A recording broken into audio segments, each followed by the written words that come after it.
Hello everyone. Today we are going to discuss the third poem from Flamingo, Keeping Quiet, written by Pablo Neruda. So before starting the poem, a simple question to my listeners that have you ever introspected yourself? Have you ever retrospected yourself?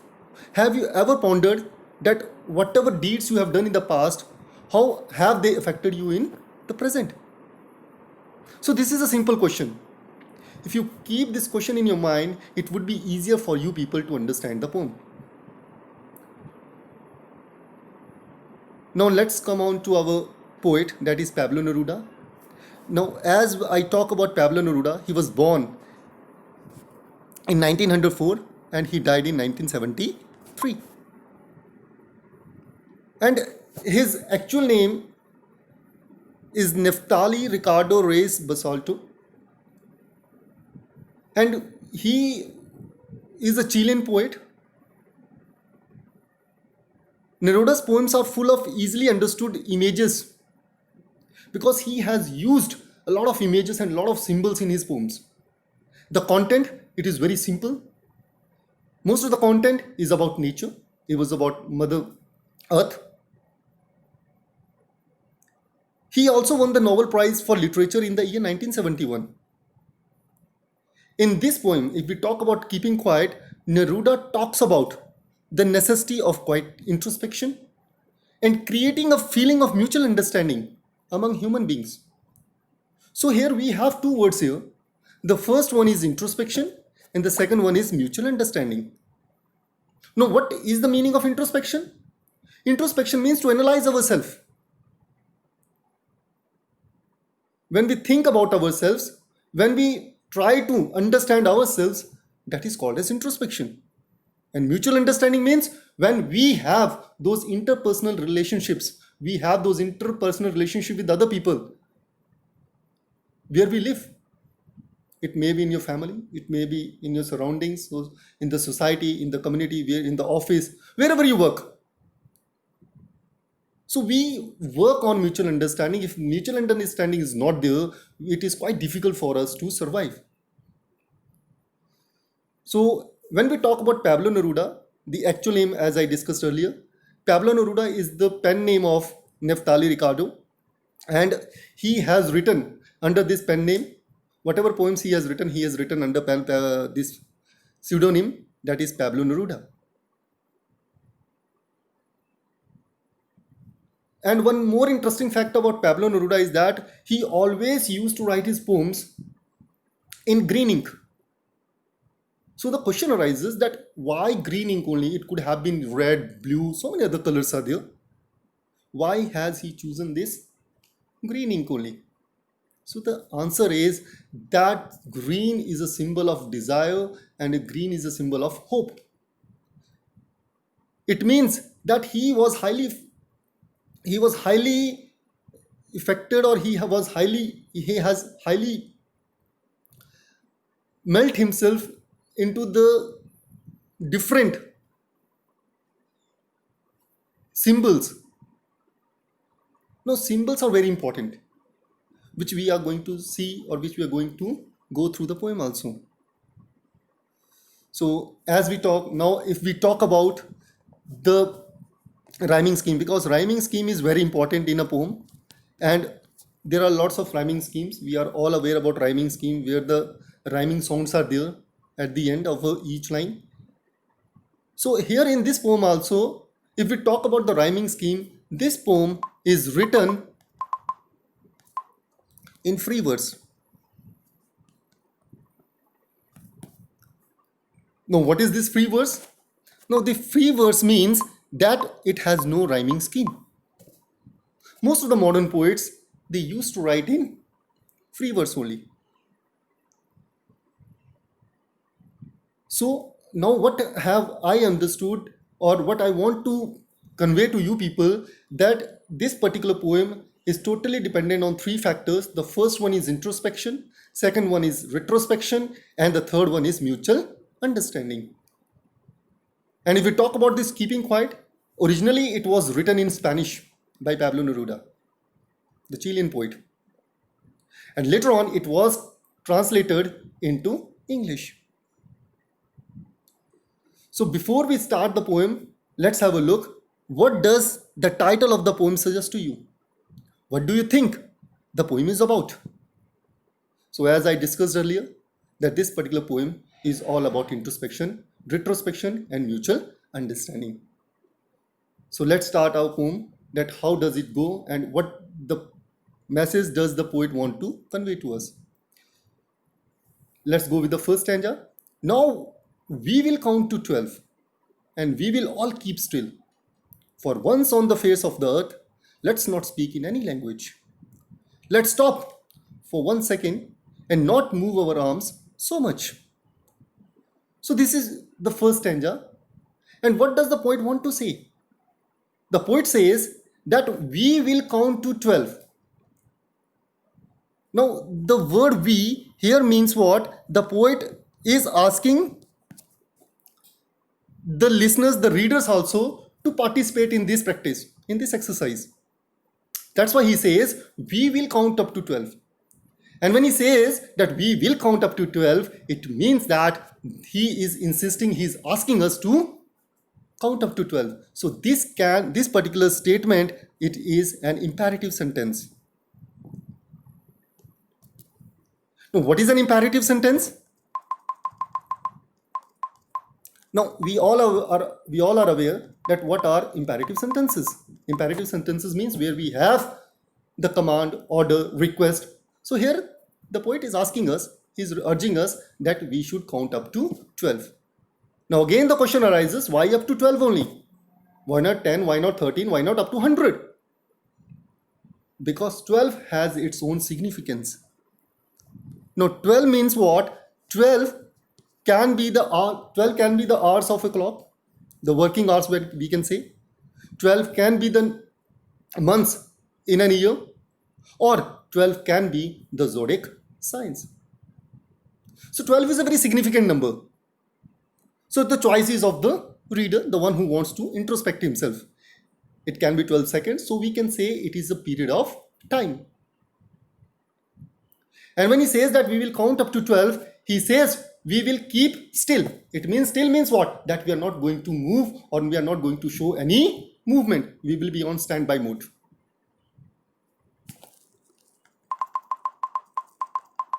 For once on the face of the earth, let's not speak in any language. So here, face of the earth and any language. Face of the earth means he's asking all the human beings, those who are on the planet earth, he's asking all the people, either they are African, they are American, either they are from the European countries or the Asian countries. They can be from anywhere. Let's not speak in any language.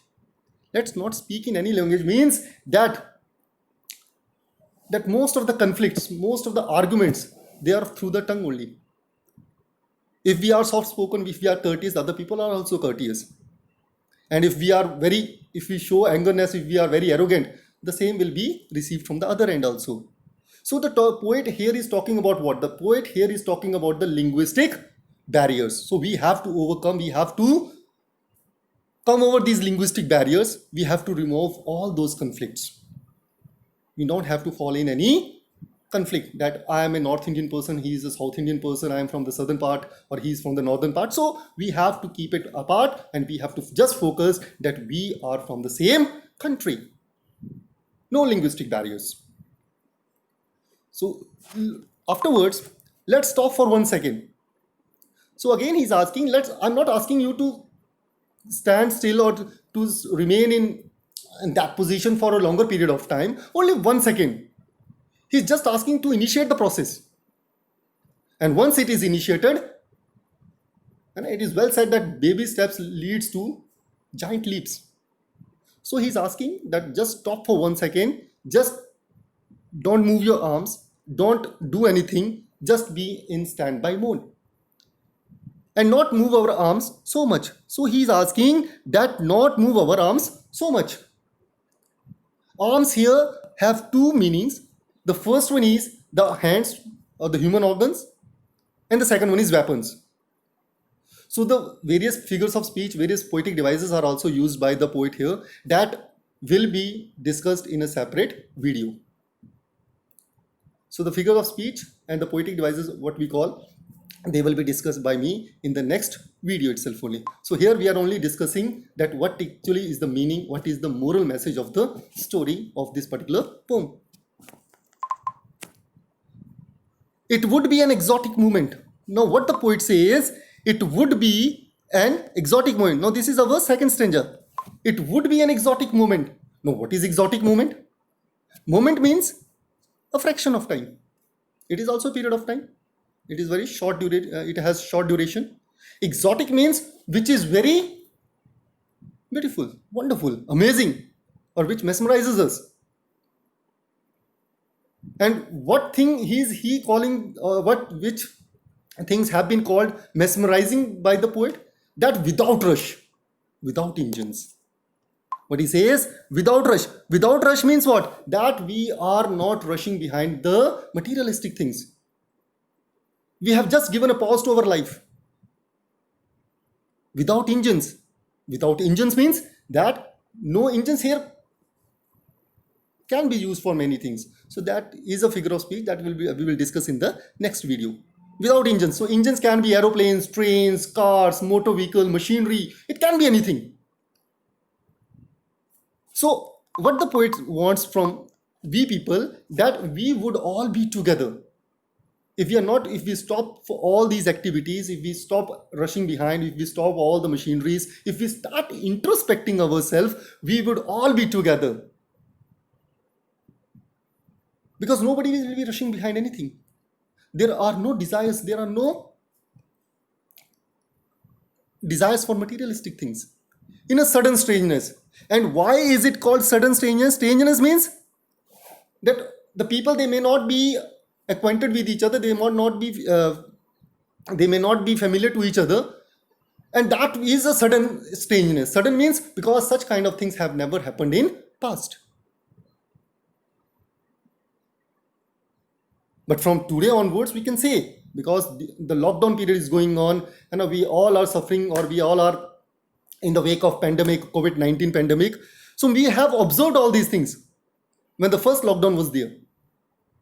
And what did we observe? That when nobody was there on the roads, all the malls, all the things, they have been closed, and there were no machineries. Even there was no movement of buses. The buses were not plying. There were no flights were there. Nothing else was there. The whole country, the whole world had come to a standstill. So that is the sudden strangeness, which had never happened earlier. So in this poem, what the poet wants to say, that he will give us a moral message, because a message is given by us, so we can go through stanza by stanza. So what he says now, let's come on to the next one. Fishermen in the cold sea would not harm whales, and the man gathering salt would look at his hurt hands. Now, all these are symbols that we will discuss later on. So here fisherman is there and the whales are there. Now, fisherman could be a hunter and the whales are the victims. Or the fishermen are the dominating people, and the whales, they are what? They are the people, those who are prey to these things. So what they say is, no, fishermen in the cold sea would not harm whales. So what is poet asking, that when all the fishermen, all the human beings, all the living souls on the planet, they will come to a standstill, they will start introspecting themselves. And when they will introspect themselves, the fishermen, they will also introspect themselves. And once they introspect themselves, they will introspect that how badly had they harmed the sea animals. How badly they harmed the aquatic life. So once they introspect themselves, they would not harm the whales. And the man gathering salt would look at his hurt hands. And we have seen that the people, those who gather salts on the beach sides, and they are continuously working. A task has been, and why are they doing? They are just doing to earn their bread and butter, only for their livelihood. But they are not bothering about themselves. They just want to complete the task. And the task is to earn more and more money. Meanwhile, they have forgotten that they had badly affected their, or they have badly hurt their hands. So let's go on to the next part of this stanza. So this was the end of the second stanza. Now let's come on to the third stanza.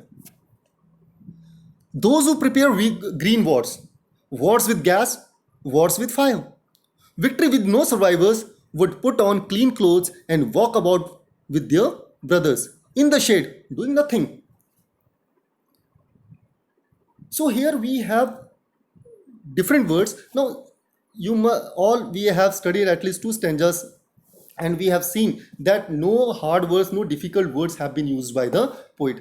This is the simplicity, and he has revealed, or he has given us a deep message through this particular poem.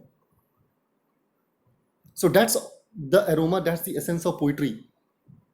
In limited words, we can speak, or we can highlight many big issues. Those who prepare green wars. Now, I have different words here. Let me go through all these things. Let me go through all these things.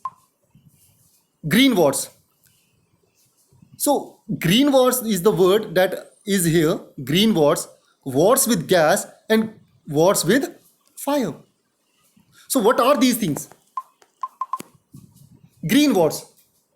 It means we are spoiling, or we are just destroying our green wealth. And what is our green wealth? Green wealth means the whole beauty of the nature. Either they are the oceans, either they are the rivers, the ponds, the cascades. It may be anything. So we have badly affected our planet. And this we have studied in class +1, the ailing planet, written by Nali Palkhiwala. So the same issue was raised by him. So the people, they are deforestation, they are doing deforestation, they are harming the things. The wars with gas. A lot of gas has been there. And here gas means what? That they are using the weapons, they are using the toxic gases. And who are doing this? These are the warmongers. Who are these people? These are warmongers. Those who are building these sort of, or those who are planning, or you can say they are the people behind such kind of wars. So what the poet says, victory with no survivors. And ultimately, what will be the consequence? What will be the aftermath of this? That surely, if the war is there with war gas, or the war is there with the fire, that is the weapons and all those things, ultimately without victory, without no survivors. And it is useless to win a battle and there are no survivors. So whom are you going to celebrate this particular victory with? So there should be someone to celebrate. There should be someone to accompany you. So the poet says, if we will keep doing such kind of things, the humanity, there will be no human beings on the planet Earth, and we may win the battle, but the battle will be useless. It will be totally in vain. Would put on clean clothes. Now, clean clothes is again a symbol. Clean clothes. Clean clothes means those, because wars, battles, what they bring? They bring bloodshed, loss of lives. So the poet says, would put on clean clothes and walk about with their brothers. So the poet says that we should stop all these things and we should wear clean clothes, that we should stop bloodshed, we should stop fighting with each other. And walk about with their brothers. Here brothers are what? The enemies. The enemies must be considered, they should be considered as what? They should be considered as brothers. A kind of brotherhood should be developed. In the shade, doing nothing. And here again it is in the shade. It is again a metaphor that I will explain, that I am going to elucidate in the next one. So in the shade here means peace, doing nothing. And if all the people, they will not harm each other, there are no bad things, there is no malice, there is no hatred among the people, automatically the whole country, the whole nation, the whole planet, it will become heaven for the human beings, for all the living beings. So this is the main motive of the poet. What I want should not be confused. What I want, so this is our next. What I want should not be confused with total inactivity. What I want should not be confused with total inactivity. So the poet says that if I say that you should count up to 12, you should introspect yourself, you should retrospect yourself, you should develop those interpersonal relationship with other people, but it doesn't mean that you will stop doing anything. Total inactivity here refers to what? Total inactivity here refers to death. Because after death, the people, they never do anything.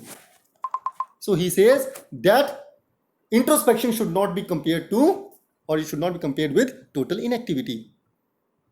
We should keep doing our work, whatever task is given to us, but we should also spare some time. We should also give a pause to our life, and we should introspect that what harm have we done, or what benefits or what good have I done to the nature or to the other human beings. Life is what it is about. Very interesting line. That life is what it is about. Life is to enjoy ourselves. We should remain happy. We should enjoy ourselves in the family, with our friends, in the schools, in the colleges. We should develop that interpersonal relationships. Life is all about that. There may be problems in your life. There may be happiness in your life. So all these two things, they are the two aspects of the same coin. Life is what it should be. I want no truck with death. I want no truck with death. So that's what the poet says, that if he's saying that you should introspect yourself, you should stand still for a few minutes and you should introspect yourself, you should meditate, you should contemplate. It doesn't mean that you will stop doing any activity. Then you will be equal to death only. I want no truck. No truck, I want no truck. No truck is a kind of word that my words introspection should not be compared to death. And this particular no truck, this word is again a poetic device which comes under euphemism. Euphemism means when we use soft words in place of the hard words. If we were not single-minded about keeping our lives moving. Now see the deep thinking. How intellectual is the poet? What is he thinking about the nature and what is he thinking about the humanity? That if we were not so single-minded, he's talking about the people, they had become single-minded. Single-minded means when we become selfish. Single-minded means selfish. And selfish means that when we think about ourselves. When we think about ourselves.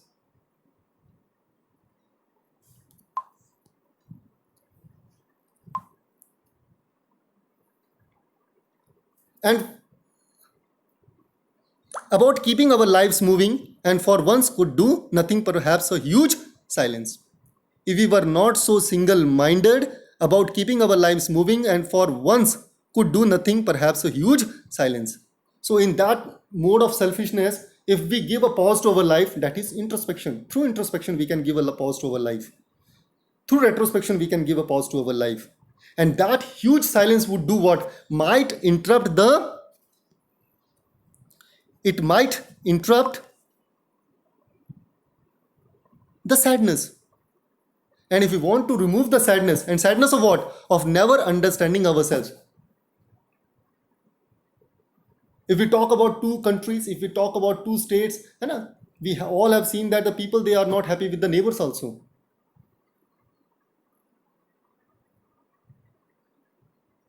So neighbors cannot be changed.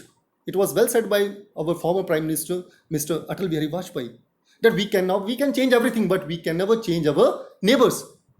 If we have that malice, if we have that hatred for our neighbors, how are we going to survive? How are we going to live happily?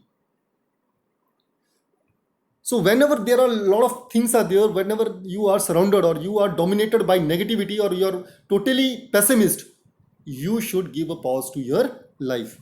You should think yourself that how can you do good for yourself? How can you do good for the other people?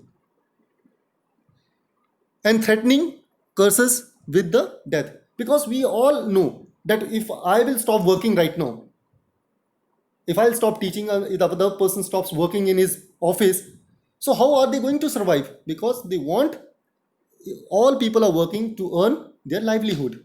If we stop doing such kind of things, we may die. Our families may not be able to survive. So death is the main threatening element. So now the last stanza, perhaps earth can teach us as when everything seems dead and later proves to be alive. So again, perhaps earth can teach us. Again, one poetic device is used, that is personification. We will take it in detail in the next PPT. As when everything seems dead and later proves to be alive. We should learn from nature, earth. We should learn from earth. When everything is dead, it seems like dead. And a very good example is there. We all have seen in the winters, in the autumn season, the leaves, they shut down. There are no leaves on the tree. But the situation doesn't remain same. A time comes in the spring when new birds are found on the trees. So time is what? Time is a kind of thing which never remains same. It is not static. It keeps changing. As the sun rises in the east, it sets in the west. Similarly, so we should not get unhappy, we should not get sad with our hard times, because hard times, they are going to be eradicated, they are going to remove with the passage of time. So time is what? Time is the best medicine, time is the best healer. Perhaps the earth can teach us when everything seems dead. So we can learn from earth, nature, earth, that when it seems that there are no trees, no fruits are there on the trees, but later on in the spring, everything becomes very green. It soothes our eyes. It gives us relaxation. It is a blissful atmosphere at that particular time. So now I'll count up to 12. Now what the poet says, now I will count up to 12 and you keep quiet and I will go. Now see, how did the poet start and where is he going? Now in the very beginning, now we will count to 12 and we will all keep still. These were the opening statement, or these were the opening lines of the poet, which are totally in contrast to what? Which are totally in contrast to the ending lines. Now what he says, now I'll count up to 12 and you keep quiet and I will go. So he says that I have given you a path, I have given you a direction, that what should be done to save the nature, what should be done to save oneself, what should be done to save the neighbors, what should be done to save the country, what should be done to save the whole universe. I have given you a direction. Now it's on you people that how do you take it. So I'll go. So he says, now I'm going, and now it's on you people to look into the things. Okay. So this is all about the poem. So the poet means what? The poet wants to discuss introspection. The poet is discussing about the relationship with our neighbors, relationship within our society, and he's talking about better relationships. He doesn't want bitter relationship in the society. So I hope you all have understood the poem, and it would be beneficial for you people. And the figures of speech, they will be dictated or they will be discussed in a separate poem, in a separate PPT. So for the time being, it's a good work from my side, and do subscribe this channel and for better understanding and latest information. Thank you.